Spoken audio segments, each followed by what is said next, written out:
Now, on the story that Megyn Kelly broke, the FBI saying that the suspect's mother knew, possibly as early as 2 years ago, as we've said, that her son Tamerlan had been radicalized and that she sent text messages about this to the family back in Russia, suggesting that her son had changed, that he was now willing to die for Islam. Very dramatic developments here. Megyn Kelly, anchor of America Live, joins us now on the phone. Megyn, what can you tell us about that? Well, it's not surprising, and when you see this mother, crying on the soundbite that you guys just played, your first instinct is to say, well, she's a mom, your heart must go out to her, but let's just pause a moment, because the more information we get about this mother, the more questions we have about her. Yes, the FBI, according to two sources I have with knowledge of the briefing that was provided to lawmakers on Capitol Hill yesterday, has said that that mother, as early as 2011, sent text messages to a family member in Russia, and I believe the relation is the ex-husband of one of her daughters. She was texting, saying, Tamerlan has been radicalized and is, quote, willing to die for Islam. Now, this would have happened, if it happened in 2011, at the same time we were looking into him, and my sources also confirmed what we heard yesterday, which is not only did the FBI get contacted by Russia about this guy, but then shortly thereafter, Russia contacted the CIA as well.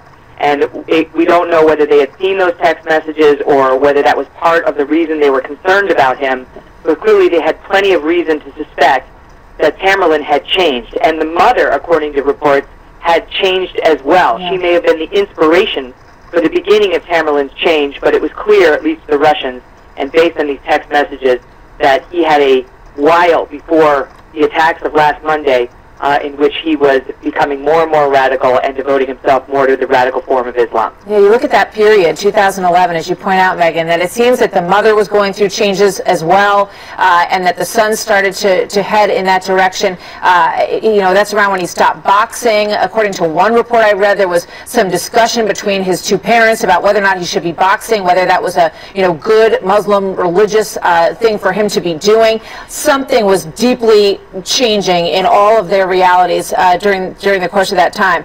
I want to get your thoughts on the other huge part of this story that you reported on, and that is what happened in the hospital room of the younger brother, Dzhokhar, over the course of this investigation.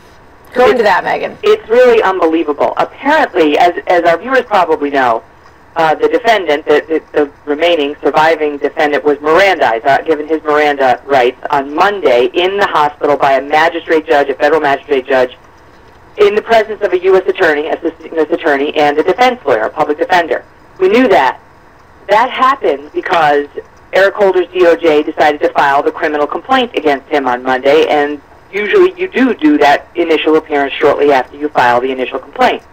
What was stunning was that the FBI told lawmakers on Capitol Hill yesterday that they were shocked to see this magistrate judge and lawyers waltz into the hospital. Now, keep in mind, the FBI answers ultimately to Eric Holder, as does the assistant U.S. attorney, who had been waltzing in. Right. The FBI had no idea that they were sending over the judge, the prosecutor, the federal public defender, and the FBI said they were only 16 hours into what they understood would be a 48-hour period of questioning under that so-called public safety exception to the Miranda requirement.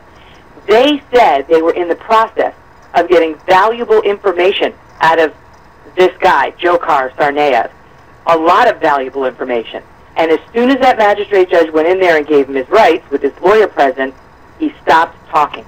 They said they would never have stopped interrogating him prior to the 48 hours unless they were forced to, which they were, by the magistrate judge.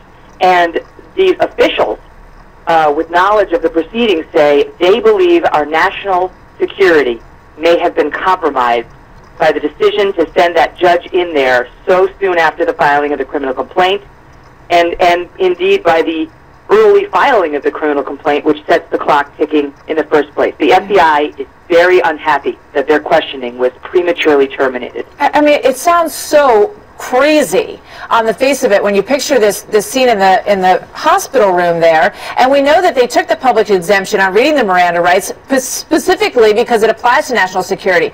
So why would they have given this judge the okay? Did she go in there on her own? How high up was the order for her to, yep, now it's time, go in there and cut off the FBI? And why didn't the FBI, call back to headquarters and say, really? We're really going to stop this now? Right. What is she doing here? We know because Eric Holder decided to file the criminal complaint almost immediately on Monday, which he likely did to put a stop to all the discussion about whether this guy would be treated as an enemy combatant or treated as a criminal defendant. I mean, as soon as he filed that criminal complaint on Monday, we knew the answer to that. He's going to be treated as a criminal defendant.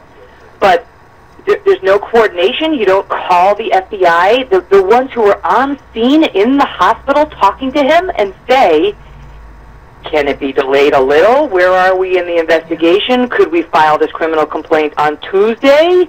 Maybe send the magistrate judge over on Tuesday? Because the FBI is expressing outrage, saying they were getting good information from him, important information related to national security concerns, and it was shut down by that judge. It doesn't sound to me, from what I've heard so far, like the magistrate judge did anything out of line. This would have come from justice. Who else would have told the magistrate judge where he was staying, how to get into the hospital? Who would have sanctioned the presence of the assistant U.S. attorney at that meeting? It had to come from DOJ. Why they didn't inform the FBI or coordinate with the FBI or make sure the FBI had exhausted its questioning on matters of national security, which the FBI says it had not, I have no idea. Yeah. They had every right to use those 48 hours. It's like a scene out of 24 or something. You can imagine them in that hospital room, except the bad news is it's true. And the FBI describes a scene of the judge basically coming in there and saying, look, this ends now. We're here. Unbelievable. And the FBI just saying, look, we deferred to her because she was a federal magistrate judge, but now officials on Capitol Hill are asking whether we are now at greater risk because this took place. Yeah. Megyn, thank you very much. All right, much more at 1. We'll see you at 1 o'clock. Thanks, Megyn.